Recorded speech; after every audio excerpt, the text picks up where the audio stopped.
Hello guys and welcome to my presentation on SQL injection attacks. Today we will explore how these attacks have affected some major organizations and the lesson we can learn from these incidents. Our agenda today includes an introduction to SQL injection, an overview of key case studies, detailed analysis of these cases, thematic attack tree analysis, and finally mitigation strategies. We will conclude with a summary of the ongoing threats posed by SQL injection nowadays. Let's begin with the SQL injection introduction. SQL injection is a critical vulnerability where attacker manipulate database queries through malicious input. By this attack type, attacker can exploit data breaches and unauthorized access to the database. The primary types include in-band, blind, and out-band SQL injections, each exploiting different aspects of database interaction. First one is in-band. The attacker will inject malicious SQL code and receive the results. The two main types are union-based and error-based SQL injection. Second is blind. The attacker infers information from the application behavior without seeing direct results. The two main types are time-based and Boolean-based. Final is out-band. The attacker used separate channels for injection and data retrieval, often involving DNS and HTTP requests. Okay, let's move to the case study session. Here, we will have four main data breaches cases, including Yahoo in 2010, TalkTalk in 2015, Heartland in 2008, and HB Federal in 2011. Yahoo faced a major breach using union-based SQL injection, leading to the compromise of 450,000 accounts. Attacker exploited this technique to access sensitive user data. Besides, TalkTalk was targeted with error-based SQL injection, resulting in the exposure of personal details for over 150 customers. This attack revealed critical security flaws in TalkTalk system.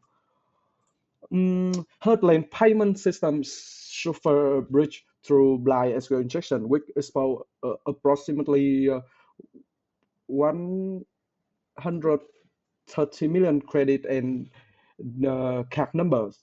The attacker used this method to extract sensitive payment information from Heartland database. And finally, HB Federal was attacked using outbound SQL injection, leading to the theft of sensitive internal documents. This method involved using separate channels like DNS or HTTP requests for data extraction and retrieval.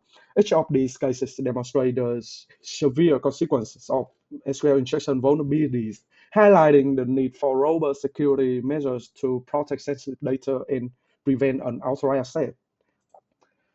Okay, let's move to the thematic attack tree analysis.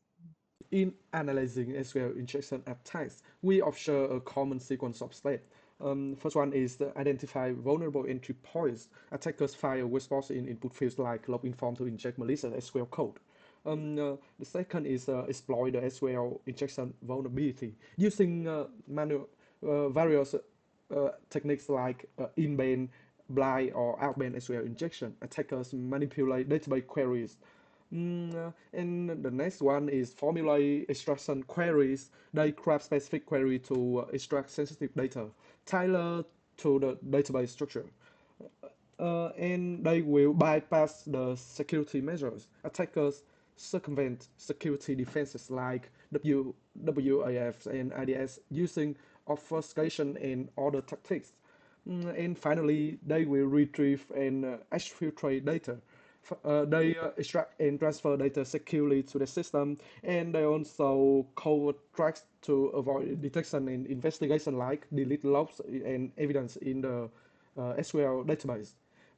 Yeah, understanding these steps will help in developing robust defenses against SQL injection attacks. Okay. Okay, with this impacts from types of attack above, I will list some mitigation strategies for SQL injection.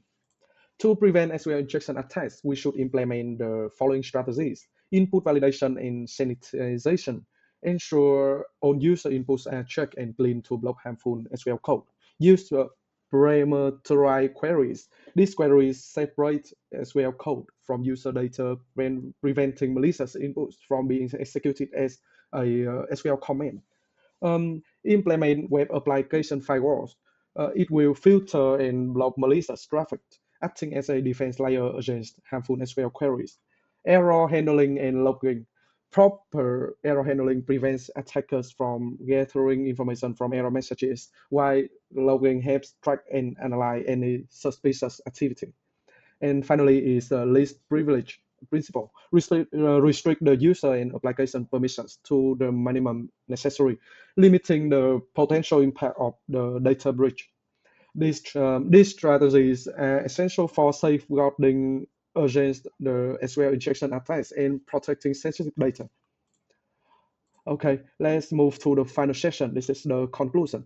SQL injection nowadays continues to pose significant cybersecurity threats, including business data compromise. Attackers use SQL injection to access sensitive business data, leading to theft of customer information and financial records or any business data. Second one is ransomware. SQL injection can be a precursor to ransomware attacks, allowing attackers to infiltrate the system and encrypt critical data, demanding a ransom for decryption. And finally is the supply chain attacks. By targeting third-party vendors, attackers use SQL injection to gain access to broader networks, compromising data across multiple organizations. These threats underscore the need for robust cybersecurity measures to protect against SQL injection attacks. Okay, thank you all for joining me today for this presentation on SQL injection attacks. I appreciate your time and attention. I hope this session has provided valuable insights into the nature of these threats and the importance of implementing robust cybersecurity measures. Thank you once again. Okay.